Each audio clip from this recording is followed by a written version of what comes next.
Well, that was a nice 6 mile run for $15. I'm going to head straight back to Arden Fair because I know out in this area there really aren't any restaurants to pick up from.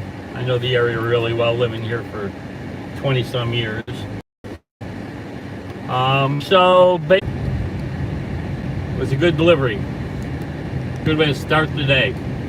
I'm going to head back to Arden Fair Mall and hopefully find I'd really like a 4 or 5 person Sephora order where I stop at a number of locations and they're usually about $10 a delivery. That'd make 4 or 5 is usually about $50, $60. But we'll take whatever we can get. No complaints. I really like the job because you don't really have a boss per se. As long as you are nice when you get to the restaurants or stores to pick up items, to the cashiers and all, and you deliver the items in a prompt manner within the time frame that DoorDash gives you, and at the location and in the manner the customers want them, usually a front door drop off, knock or ring the bell. Once in a while they'll ask you not to knock or ring the bell, meaning they've got a baby sleeping or a barking dog that they don't want to deal with. DoorDash notifies them it's there already. I take a picture and send a thank you. And you're back on your next order. It's really nice. Before the pandemic, I think people had more discretionary income, and so the tips were better. But you can't blame people for not being able to tip. And I know some drivers think, well, if you can't afford to tip, you shouldn't ask for the service. That's one way to look at it. That's fine. Everybody should take the job, and you're allowed to refuse those orders if you don't like the amount that you're told. And we know what tip we're getting before we accept the order. Well, we know the total value of the run, and we know how far it is. And usually, if you're smart, you know your restaurants, so you know your wait times. And we get paid, here in California, minimum wage is $15 an hour. So we get paid 20% over that, so that means $18 an hour from the moment we accept an order until the moment the order is logged off as delivered.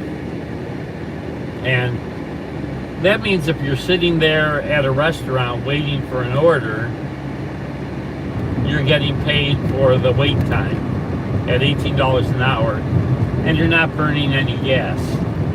Some of the guys that drive get upset when they're waiting for stuff. I don't mind it.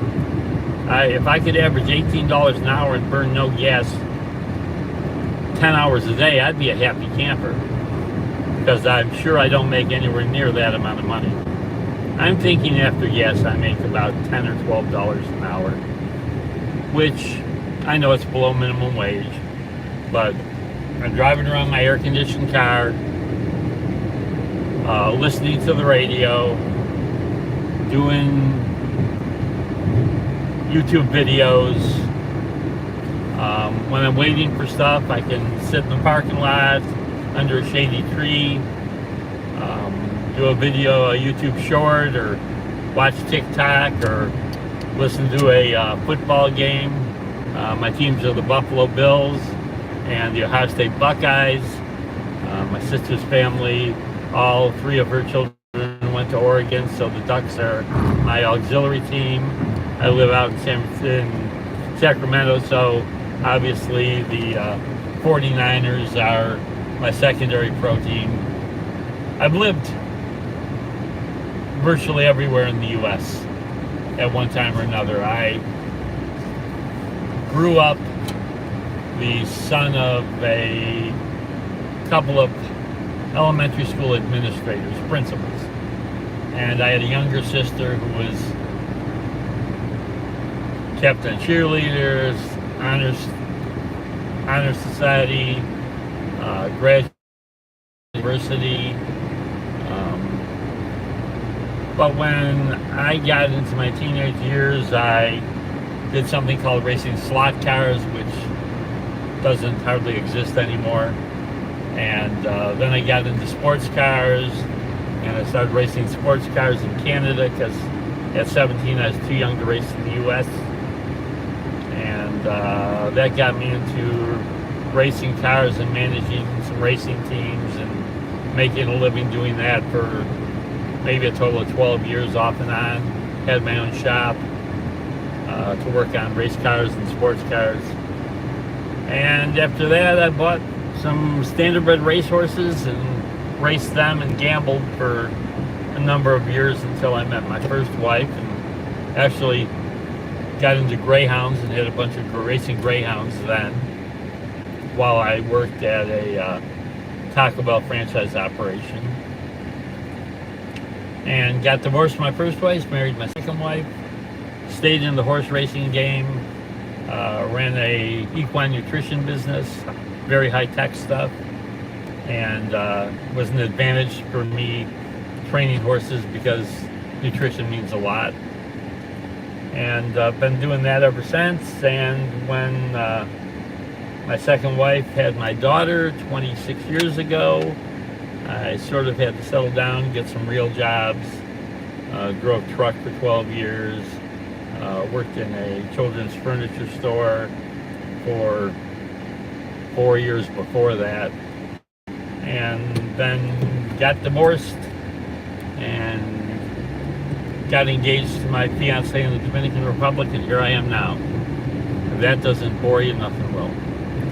71 years old, every day is the best day of my life. Okay, at least it's in the top 10,000. I enjoy my life. I'm pretty healthy. I never really smoked or drank or did drugs. I'm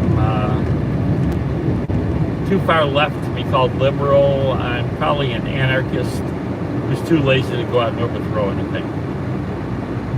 But that's where my leanings are. Some of my friends from back east, when they see that I make some posts that I don't like Trump, they wonder why. They say, you're so much like him. I said, yeah, I used to be a womanizer. I've been bankrupt a number of times. I think my shit doesn't stink. And say, why do you like him? I said, well, do you want me for president? I didn't say I don't like Trump the person. I don't like Trump the candidate. And I've gotten over my womanizing since I found the love of my life, who I intend to marry and live happily ever after with, and she'll still be young enough when I die to find a young hot guy. And I just hope that after hopefully 20 or 25 years of, 25 might be pushing it, 20 years of marriage with me before I pass away, that she'll have enjoyed being in a committed relationship of marriage with me, that she'll want to do it again with somebody else. But that'll be her decision because I'll be dead. My daughter is 26. She was diagnosed. We knew she had something wrong with her physically when she was 22.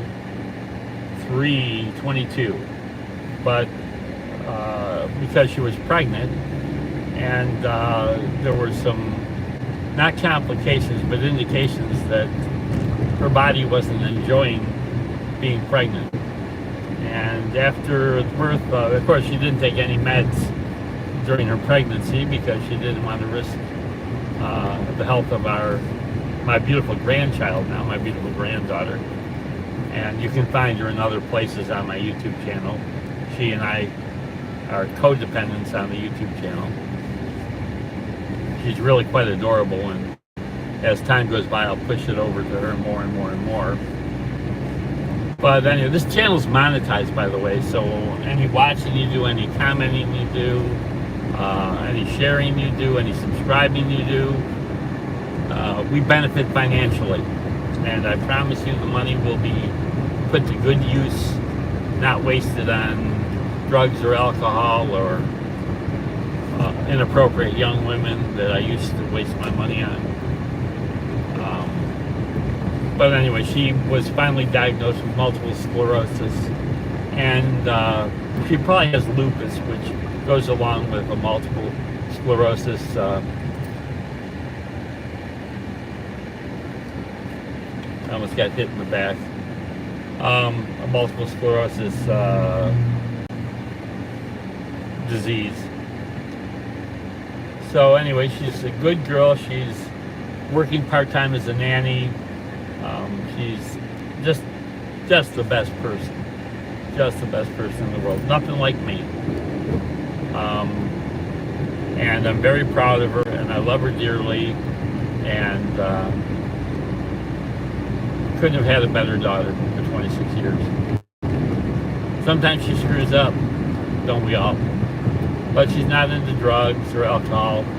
Her fiance, Jessica's father, is a really nice guy. Good person.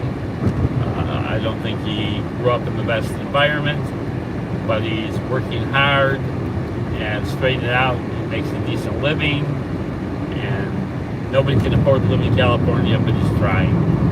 And I help them with what I can.